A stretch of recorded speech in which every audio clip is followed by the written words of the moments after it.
Welcome back to DT Dining again for another great cooking video. It's getting a little cold and chilly outside, so I figured I'd cook something hearty for us to eat today.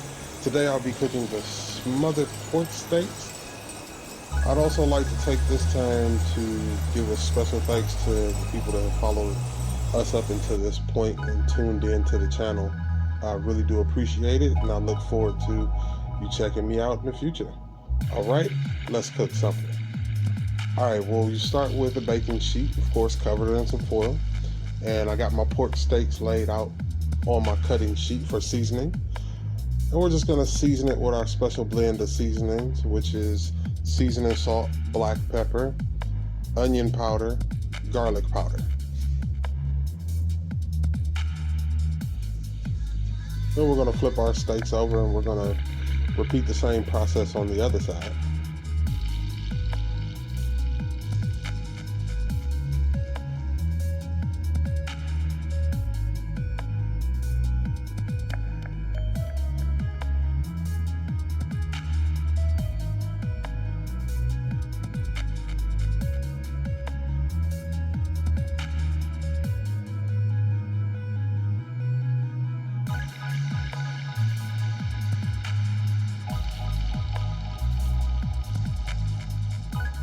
After we've got everything all seasoned up, I get me 2 cups of all-purpose flour and put it in a Ziploc bag.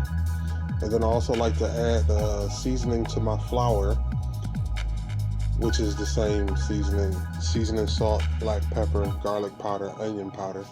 And then I'm going to season my pork steaks, and I want to put them back on the tray for cooking later.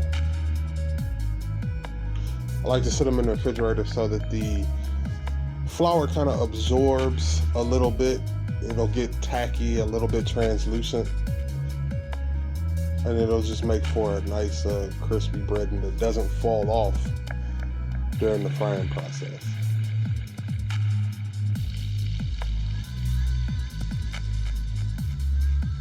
Then after we put those back in the fridge, we get us an onion. And then we slice the entire onion, and then we're going to go ahead on and separate it so that we get started making our caramelized onions.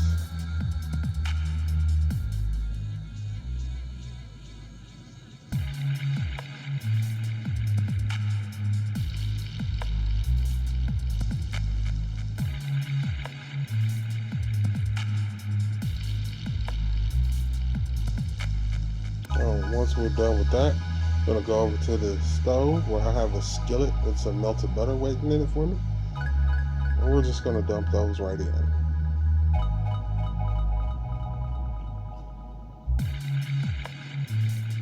And we're going to give them a quick stir.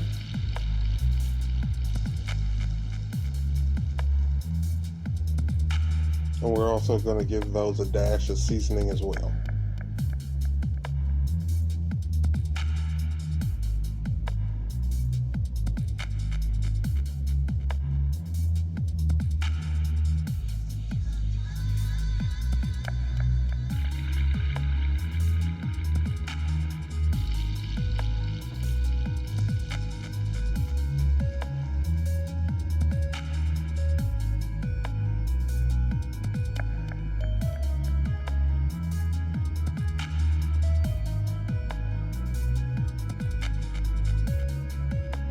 Check in here on our onions, give them a quick stir, make sure they're cooking evenly.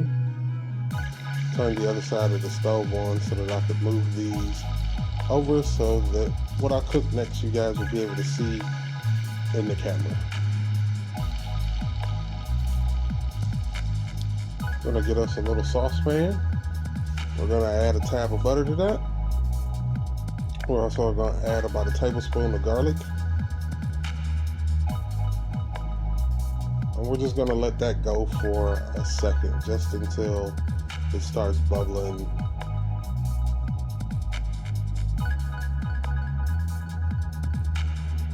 And then after we do that, we're going to slide it off the hot eye and just let it kind of rest on the back of the stove till it kind of get this garlic butter substance. Now back to our onions.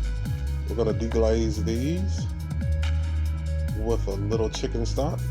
as usual.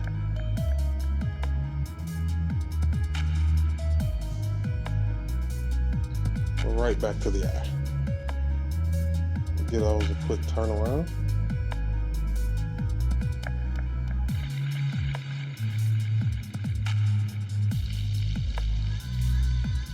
We're going to get us another pot for our mixed vegetables, in which I'll put some butter in.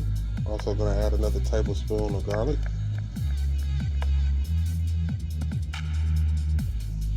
Got about to the same point, and we're going to put our mixed vegetables in.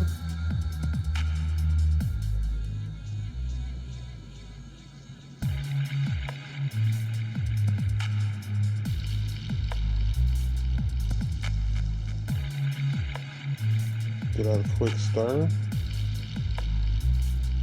And then we're going to add about 2 cups of water to that.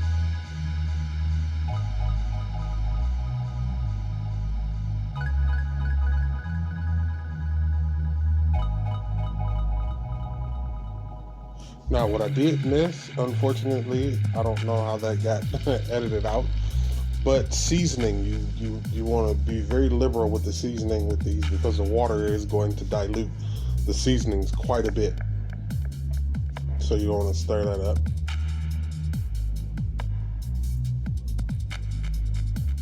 Get everything mixed around.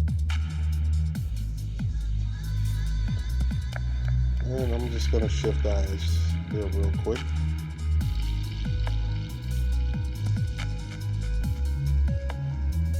Oh, and our onions look done. So now our onions are going to go into our garlic butter mixture. And this will be the basis for our gravy, in which we plan to smother our pork steaks with.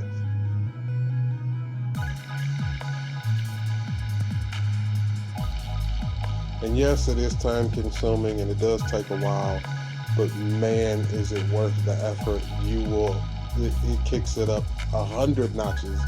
You will immediately notice the difference. Right here, I'm going to pour in a jar of gravy onto my garlic and onion mixture that I've been preparing.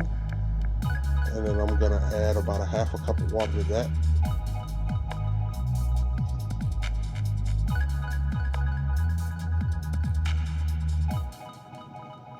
And then once that gets a little bit of heat to it, I'm going to whisk it together. Give it a quick whisk.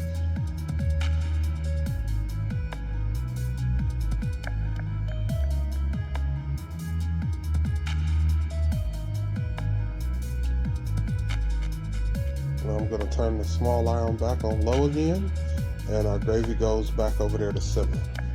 Put a lid on it and lid the vegetables. Alright, now that our pork steaks have been fried, we get us a nice casserole dish with a lid, and we put our fried pork steaks in the casserole dish. Now, you may, mine were kind of large, so you may have to kind of break them up into pieces to get them to fit in there. I know I did. But then once you got your first layer down, we're going to grab some of that delicious gravy that we had on the stove, and we're just going to pour it over our first layer. Not all of it, just about half.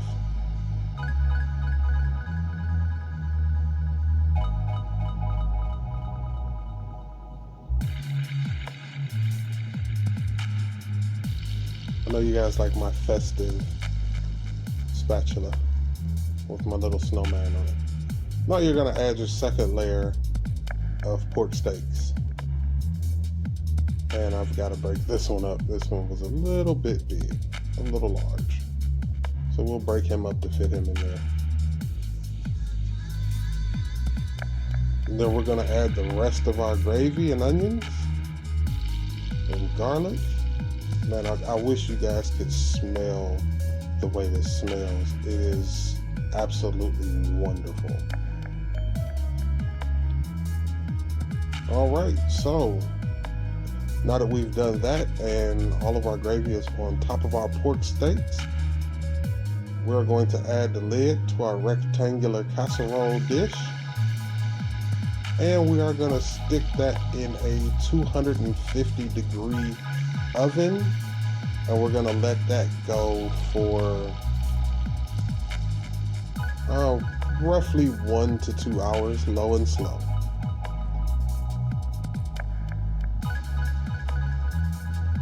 Now we're going to make us some corn muffins while we wait.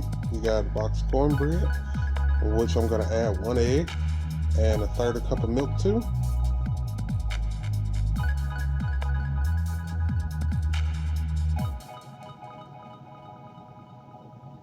Man, I feel like I'm making a lot of cornbread. Cornbread is good with everything. Then we're going to get us some muffin pans. Then we're going to put our little muffin cups in them, and then we're going to fill them.